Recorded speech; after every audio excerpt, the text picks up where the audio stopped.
اعوذ باللہ من الشیطان الرجیم بسم اللہ الرحمن الرحیم الذین آتیناہم الکتاب یتلونہ حق تلاوتہ اولئک یؤمنون بہ ومن یکفر بہ فاولئک هم الخاسرون۔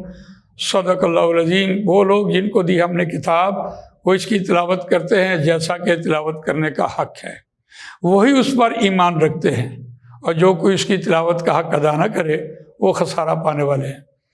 یہ مختصر سی باتیں ہم آپ کے سامنے رکھ رہے ہیں تجوید کے اعتبار سے، تاکہ ہمارے قرآن مجید کی پڑھائی درست ہو جائے۔ تو کیا ہم نے دیکھا کہ اگر ہمارے مخارج کے اعتبار سے کوئی غلطی ہے تب بھی معنی تبدیل ہو گئے، اور اگر ہم ادائیگی کے اعتبار سے کچھ اتار چڑھاؤ کرتے ہیں تو تب بھی معنی تبدیل ہو گئے۔ لیکن اس میں ایک اور بڑی دلچسپ بات آج آپ کے سامنے آئے گی۔ ایک طریقہ معروف ہے اور ایک طریقہ مجہول ہے۔ کسی ایک زبان کو کسی دوسری زبان کے لہجے میں پڑھنے کا نام مجہول ہے۔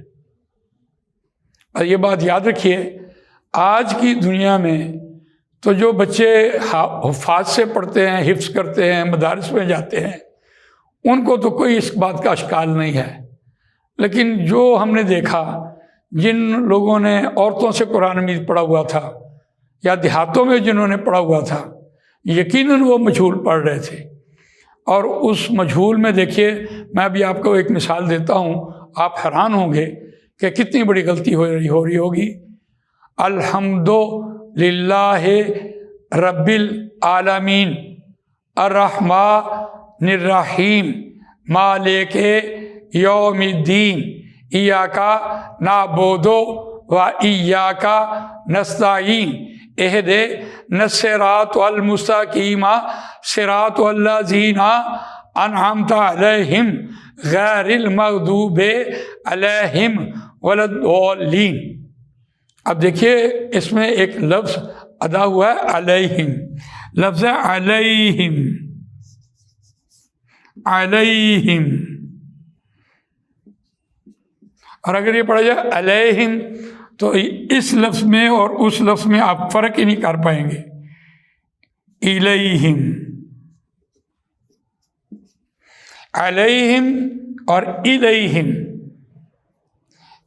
اس کی ادائیگی میں جب گول مول آواز آئے گی، اس کے مطلب ان کے اوپر، اس کے ان کی طرف زمین آسمان کا فرق ہے۔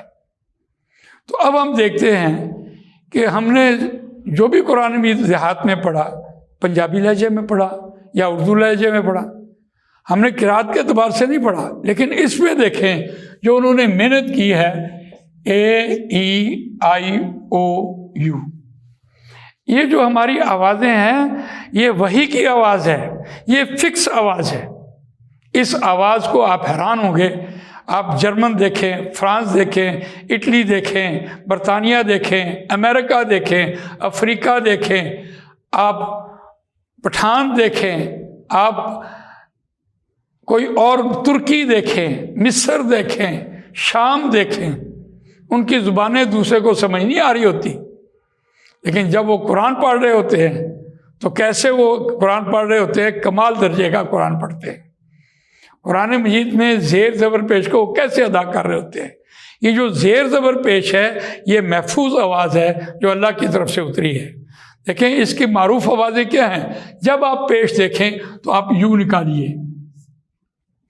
اور جب آپ زیر دیکھیں تو ای نکالیے، بس کافی ہے۔ اور اگر آپ نے ان کو او اور اے نکالا تو پھر یہ اردو بن جائے گا، یہ لے لو، یہ اردو ہے۔ اس اعتبار سے بہت آسان بات ہمارے سامنے آئی، فی قلوبہم مرض۔ دیکھیے بہت خوب، یہی اصل باتیں یہ ہیں کہ ہماری اذانیں اور ہمارے گفتگو کلام میں اتنی غلطیاں ہوتی ہیں، ہم اتار چڑھاؤ کا بھی لحاظ نہیں رکھتے اور آواز کا بھی نہیں۔ مثال کے طور پر اشہد ہم پڑھ رہے ہوتے ہیں، اشہد تو معنی بدل گئے، حیا اور پڑھا کیا جا رہا ہے، حیا تو تسنیہ بنتا چلا جا رہا ہے۔ ہم اسی طرح اور بھی بہت سے الفاظ نماز میں ہی اشہد ان پڑھنا تو یہ چاہیے، اشہد انا یہ پڑھ رہے ہوتے ہیں۔ جب معنی کا نہیں پتا تو غلط تو پڑھا جائے گا، غلط پڑھنے کا احتمال موجود ہے۔ لہٰذا آج جو آپ کے سامنے بات رکھی جا رہی ہے وہ ہے کہ اس کا معروف طریقے سے قرآن میں پڑھا جائے تاکہ اس میں غلطی کا امکان کم ہو، جس کا طریقہ ہم نے آپ کو بتایا۔ جہاں آپ پیش دیکھیں تو یو کی آواز نکالیے، اور جہاں بھی آپ زیر دیکھیے تو ای کی آواز نکالیے۔ یہ انگریزی دانوں نے واویل لفظ نکالے ہیں، یہ بھی ہماری تجوید کے ہیں۔ تو اس کے بعد ہم دیکھتے ہیں کہ اس کے قواعد، مختصر سے قواعد ہمارے سامنے آتے ہیں۔ کون سا ایسا حرف ہے جس کی بنیاد پر عربی تجوید کے سارے قاعدے بنے؟ آپ بھی غور کیجئے، میں بھی غور کروں۔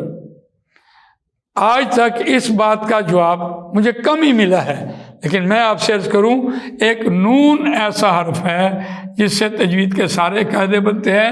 نون ساکن کا، جیسے نون ساکن لکھا گیا ہے، اسی طرح نون ساکن 2 پیشیں، 2 زبریں اور 2 زیروں سے بھی اس کی آواز آتی ہے۔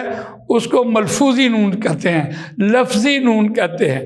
مثال کے طور پر قاف 2 زبر قن، یہ لفظوں سے آیا ہے، آواز نون ساکن کی ہے۔ اگر نون ساکن کی آواز کے بعد حروف حلقی میں سے کوئی حرف آ جائے، مثال کے طور پر آ، ہا، عین، ہا، غین، خا، کوئی ایک حرف آ جائے تو نون ساکن کی آواز کا اظہار ہوتا ہے، نون ساکن کی آواز ظاہر ہو جاتی ہے۔ مثال کے طور پر آپ کہتے ہیں انعمتا،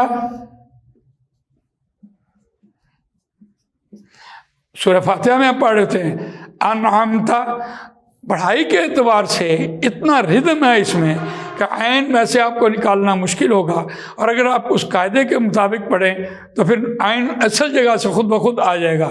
سمیع اللہ لمن حمیدہ، لمن حمیدہ، دیکھیے نون ساکن کی آواز کے بعد حروف حلقی آ گیا، اس کا اظہار کریں گے، ہا آٹومیٹک اپنی جگہ پہ چلا جائے گا۔ تو اس اعتبار سے ایک قاعدہ ہم نے پڑھا ہے، اس کو اظہار کا قاعدہ کہتے ہیں۔ اگر نون ساکن کی آواز کے بعد یا، را، میم، لام، واو اور نون، ان حرفوں میں سے کوئی ایک حرف آ جائے تو نون ساکن کی آواز کا ادغام ہوتا ہے، اور ادغام کا مطلب ہے آواز بند ہو جاتی ہے۔ ادغام کی 2 اقسام ہوتی ہیں، ایک ناقص ہوتا ہے اور ایک تام ہوتا ہے۔ ناقص میں نون ساکن کی آواز آدھی بند ہوتی ہے، اور تام میں جسے ہم مکمل کہتے ہیں اس میں آواز پوری بند ہو جاتی ہے۔ مثال کے طور پر وَمِنَ النَّاسِ مَن يَقُولُ، اب یا آ گیا ہے تو نون ساکن کی آواز جو ہے وہ آدھی بند ہوئی ہے۔ مَن يَقُولُ وَمَن يَكْفُرْ بِآيَاتِ اللَّهِ، یا آ گیا۔ تو اسی طرح دیکھیے، اگر نون ساکن کی آواز کے بعد ان حرفوں میں سے لام آ جائے، مِن لَدُنْکَ، مِن لَدُنْکَ رحمہ، اب لام آ گیا ہے تو یہ آواز جو ہے لام کی، نون ساکن کی آواز جو ہے وہ بالکل بند ہو گئی ہے۔ تو اس اعتبار سے دیکھیے ادغام ہو گیا۔ نون ساکن کی آواز بند ہونا 2 قسم سے ہوتا ہے، ایک آدھی آواز اور ایک پوری آواز۔